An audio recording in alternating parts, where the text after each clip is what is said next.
Welcome back to the Corral. Thanks for checking in. This is a bonus episode for January. Some of you may recall in a previous episode I said I was going to cut back on episodes for January, and I have failed yet again. So I'm not going to say that anymore. I say it frequently. I'm going to cut back here and only do a couple of episodes during a certain month, and it never works. Anyways, today's a special episode. It's a bonus episode. I've been meaning to get to this episode for a long time. We're talking about Mary Stewart, 1916 to 2014. Mary Stewart is the alpha female writer of the last century. You know, we talk about alpha writers, alpha male writers all the time. We talk about Hemingway, we talk about Steinbeck, and we talk about with the pulps. We talk about Lester Dent and all the pulp writers and Walter B. Gibson and so forth and so on. It's a male-centric topic. However, for me, I wasn't raised that way.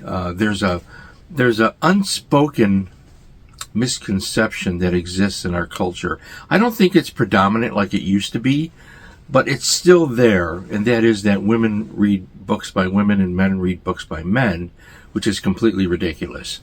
I was surrounded by very strong women in my youth. My mother, my grandmothers, my aunts, and my great aunts. Yeah. And I miss them all. So, Mary Stewart, I want to tell the story of Mary Stewart today and what she means to me, because I put her right up there. I mean, she's one of, we have, see this library behind me, and you people that are readers, you do the same thing. You have certain books that you've kept that you return to now and again, because you just love the prose, you love the characters, you love the plot twists, and you might read the same book every couple of years. Charles Dickens, I read A Christmas Carol every December. Dylan Thomas, A Child's Christmas in Wales, a short story I read every December. Other books that I return to, there are certain Hemingway stories, The Snows of Kilimanjaro, Big Two-Hearted River, that I return to every year. I return to Mary Stewart every year, too. So let's talk about how that came to be. 1970, I'm about to go into high school, or I'm in high school in 1970, and she publishes The Crystal Cave. Now, at the same time this came out, I had read, or was about to read, The Hobbit and The Lord of the Rings, and the classic T.H. White King Arthur book, The Once and Future King. She comes out with this book, which is the first of what has become known as her Merlin trilogy, and it's called the Merlin trilogy because she tells the story from the first person, from Merlin's perspective. Now, as you'll learn in a moment, if you're unfamiliar with Mary Stewart, most of her books are told in the first person perspective. In her romance thrillers, and she was a superb writer in that regard. We're going to come to that in a moment. This was the first one that I read by her, and being a fan of the King Arthur stories and everything, I was quite amazed by it. It was a little bit beyond me. 1970, the prologue is called The Prince of Darkness. Then she has book 1, The Dove, book 2, The Falcon, book 3, The Wolf, book 4, The Red Dragon, and then book 5, The Coming of the Bear, and she puts her endnotes and sources at the end of the book. This is a fictional account of Merlin's story, and it begins with, I am an old man now, but then I was already past my prime when Arthur was crowned king. Great hook if you're a fan of King Arthur stories, and I was. I've read this book maybe 4 times now. I mean, I love it. I just loved it. And she followed it with, I have to tell you though, the first book, The Crystal Cave, Arthur's not in it. This is Merlin's childhood. This is Merlin's story. He's telling it. And she puts us there with that first person narrative, which she was so damn good at. Really fantastic. Here is Mary Stewart. I'll see if I have a picture pop up of the late, great Mary Stewart. So she follows it, that's 1970, she follows it in 72, 73 with The Hollow Hills. And here we get Arthur a little bit, and this is the second volume, so it's an ongoing thing here. Yeah, 73. I'm still in high school. And rough years. This is equally as good. It's a masterpiece. So she's, you're in depth with the world. She did her research. She must have read everything about King Arthur. And she talks about it in her endnotes, the first book especially. And then the final one came quite a few years later, The Last Enchantment. And I say the final one because it wasn't the last book in that era, but it was the last of the Merlin trilogy.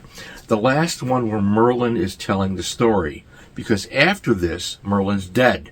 So she had another book that came out. I'll show you that later. It's here in this stack somewhere. So all of a sudden, Mary Stewart's on my radar as an avid reader. And I have to tell you, she is one hell of a writer. I've read everything except one story of hers I haven't read. I think it's a shorter novella or story. I have everything. I've read everything except that one. And, I return to her now and again. I'll read some of her books over and over again. I recently reread The Moon Spinners. I reread My Brother Michael, and I reread 9 Coaches Waiting. 9 Coaches Waiting, all right? Now, Mary Stewart was not a Gothic writer. She has some of those elements of Gothic fiction is in there, but she was not a Gothic writer. That is she's mislabeled by certain people that think she falls into that category. Some of Victoria Holt and Phyllis A. Whitney fall into that category, and others as well. Even those two would sometimes go away from it a little bit, but they were there, 9 Coaches Waiting is not her first novel. What was the year of this? 9 Coaches Waiting came out in 58. So before the Merlin books, she had established herself as a writer of romantic thrillers. The romance really isn't that predominant in her books. She's a thriller writer all the way. 9 Coaches Waiting is a masterpiece. There are a lot of masterpieces in literature. We're very fortunate to be living at a time when we have access to them. This book, 9 Coaches Waiting, has been reprinted by Chicago Review Press. There's a bunch of these. My Brother Michael, The Moon Spinners, and some others. They have a similar look to them. So if you're looking for 9 Coaches Waiting, you can probably find this paperback on eBay or get a nice new edition. This is such an astonishing book to read. Here's the basic setup. A governess goes to France. She's hired to take care of a young boy who's a wealthy young boy, and he's going to come of age at some point and have this inheritance. So she speaks French, and she can deal with him. He speaks some English, and she loves him. She comes to love this little boy. And there's a romance. There's a family plot relating to the inheritance. There are some brothers involved, and etc. One of them will be her love. She falls in love fairly quickly in this book. And that's not the predominant thing. It's not that type of book. It's a suspense thriller. And who's trying to kill the boy? What's it all about? What happened in the past with some of these characters that would cause their behavior? And the last half of the book is a perfect example of action adventure writing. You'll never find a better example of it. All of her books have this example of, she could write action-packed scenes, violent scenes, as well as anyone ever could ever do it. So if you're unfamiliar with Mary Stewart, I'm going to recommend either start with The Crystal Cave if you like Arthurian, the Merlin type thing, Arthurian stories, the Tales of the Round Table and all that. But I would actually say try 9 Coaches Waiting, because this is up there with other books, similar style, but still far different, like Rebecca by Daphne du Maurier, or some of the books by Victoria Holt.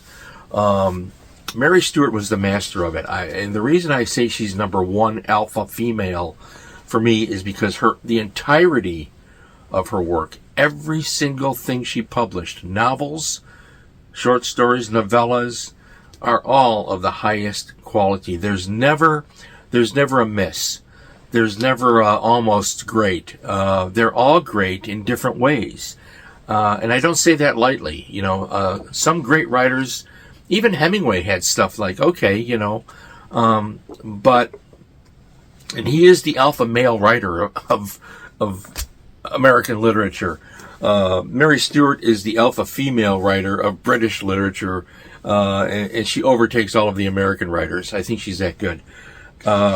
9 Coaches Waiting, strongly recommended. My Brother Michael, which has also been reprinted by Chicago Review. Now, I have to tell you something about Mary Stewart's books. So, with Mary Stewart, we have exotic locations. Mary Stewart herself was a teacher. She was a traveler. She loved to travel. This takes place in Greece, and, several of them do. Another one takes place in Corfu. She goes to Scotland. She actually lived in Scotland, in the lower Highlands, an area that I've been to. Beautiful country. I can see why she stayed there. And she gives you these descriptions of the place, a time and a place, almost like a travel writer, except it's just better. It's like travel memoir in a way. And you get that with My Brother Michael, which is also a mystery thriller. It's superb book. I took some note here. You read these books because if you're a lover of stories, just good storytelling, you're going to sit down and read a Mary Stewart novel, knowing it's going to be a whopping good tale. That's how oral storytelling began. You sit around a campfire and somebody's going to tell a story or spread news. Back in ancient times, it was a way of spreading news. The tales got longer and bigger and more complicated. Mary Stewart never fails to tell a whopping good story. I love that part of her. Her locations, again, are superb. There's old mansions, there's manor houses, there are remote woodlands. There is kind of sometimes a gothic atmosphere to it, but she doesn't promote that. It's just the suspense of the moment, the mystery. There's always a mystery. There's always something to unravel. In many ways, she reminded me of Agatha Christie, except 100 times better. Not to take away from Agatha Christie, I like her too. But, so she has these locations in here. Her character development is rich, lively. She understands people. She understands women, and she understands men. Her male characters are right on. They're right on. They're manly, masculine men. Her descriptive passages of the landscape around her, they're almost poetic. There are, I think always, in everything she did, there's always literary references to her because of her background reading. She very, very well versed in Shakespeare. I have the Yale Shakespeare right over there. And she'll make references to various books and authors and some other cultural things too. And so you'll pick those up. So sometimes if you come across one of those references and you're thinking, I don't know who that jazz musician is, you could look it up and he's real, or was real, I recently reread The Moonspinners. This was made into a film with Haley Mills. I think it came out in 1964. Haley Mills, for those of you that don't know that, she was a big star back then. I don't think she's forgotten now. She's still out there. Marvelous actress. This was a Disney film. I saw it when it came out. I liked it when it came out. I don't remember a damn thing about it except the windmill scene, which is not in the book, Excuse me. So it's about Nicola Ferris, and it has all of those same elements. It's a superb novel, really. You have to just pick up Mary Stewart. Get some of these books, and really this episode is for those of you that haven't tried her. Now, she's very British. In many ways, she has that staid British attitude, which comes across in some of the scenes. I hate that, for lack of a better phrase, let's call them girly scenes. The romantic embraces, which are at times quite passionate, not explicit at all, but you know what's going on. You know what's going to happen. Very erotic sometimes, but it's brief. She doesn't have long sections of this in her books at all. They're very brief. It's here and there, and she often fools you. Sometimes you're thinking, what the heck is this guy's a beast? And it turns out he might be the one that she takes to. She's superb at the red herring, to manipulate you into thinking this is going to go this way, but it goes this way over here, and I just love that about her. I also reread Touch Not the Cat, this is a unique book for her, and it's one of my favorites. She gives the main character here, Byrone Ashley, she gives her telepathy. Her family has a bit of telepathy in them. They can communicate when they're far away mentally with effort. That's a subplot in here that's necessary for what she accomplishes. So a little bit of a supernatural aspect, which is she doesn't really do that a lot. In fact, I don't remember anywhere else where she did that. She also does a unique thing. Stylistically, she has at the end of each chapter, so it's the Ashley family. She returns home. Her father's died. There's a mystery surrounding that. There's an inheritance involved. Some of the staple plot devices are still there, but she tells it in such a unique way that you're mesmerized by it. And at the end of each chapter, she has a little, starting here, so it goes to here, she has a little flashback to 1835 about the family. And none of it makes sense until the end. So you have to read the whole book, and then all of this, you'll figure out who she's talking about and what's happening. Don't let that put you off. This is one of her great novels, Let me take a look here at the copyright on this one. So this was one of her later books. This was 76, so this was before the last of the Merlin books. It's a masterpiece. A couple of other things. So Touch Not the Cat, here's my original edition, which is falling apart. This Rough Magic, which I am reading now, I'm rereading it now, which is another one. This is the one that takes place in Corfu. This is The Tempest. Again, Shakespeare. She loves Shakespeare. She loves Byron, Keats, Shelley, and Milton, and so many others she makes reference to in her novels. This Rough Magic is... So this will be the second time I've read this. I read this, and I'm reading this edition. I just love her books. So, a couple of other books of hers. One of her last books, here, Wildfire at Midnight is great. This is the one on the Scottish coast. I think this is the one, this is from 1956. And she has some conversations in here with the women talking. They're high society women. You'd think she tape recorded it and transcribed it. It's so real. So she's that good. One of her last novels, I think this was her last novel, was The Rose Cottage. Much shorter novel she had. Some of her others, The Ivy Tree is excellent. Airs Above the Ground, excellent.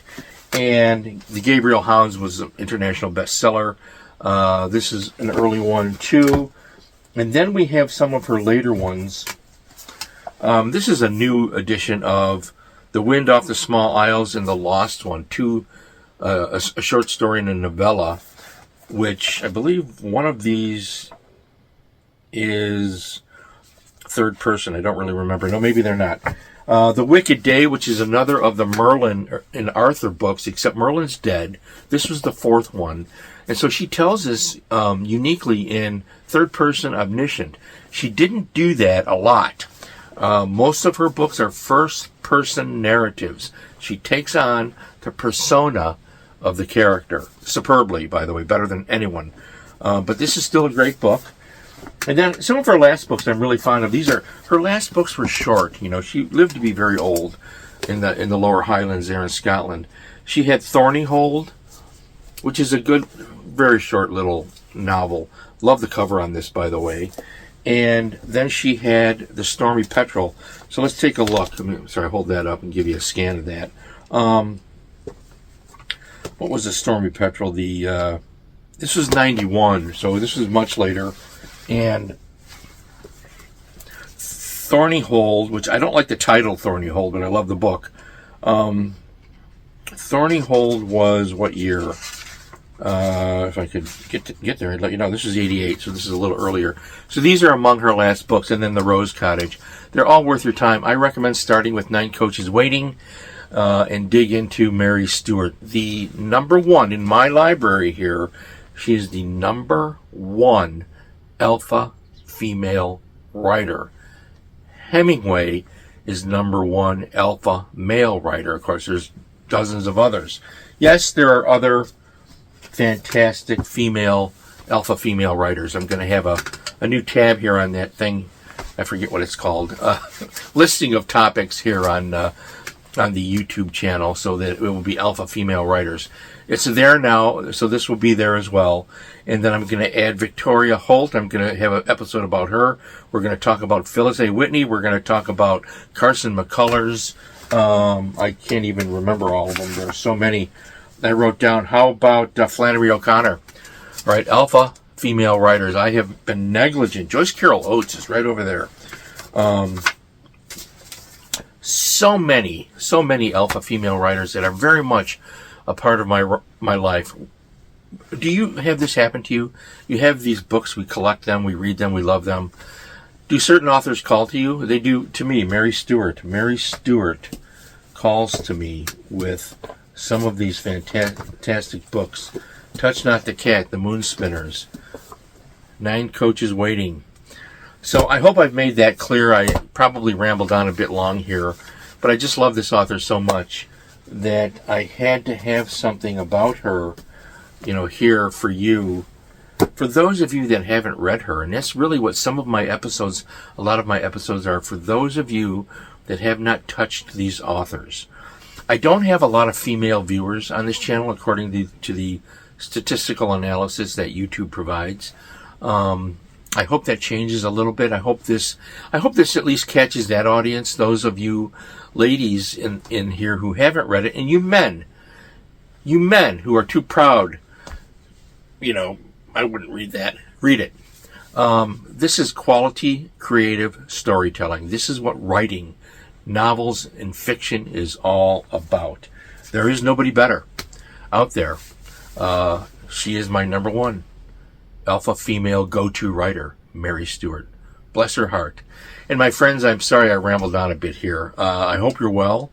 I hope you're having fun. I hope you're on Amazon already, checking out Mary Stewart and getting to it. My bonus video is over with. I got through it.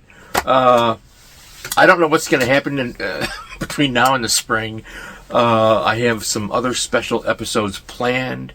I'm digging deep here and having fun. I hope you're doing the same thing. Stay well. Stay happy. Feed your brain. Read a book.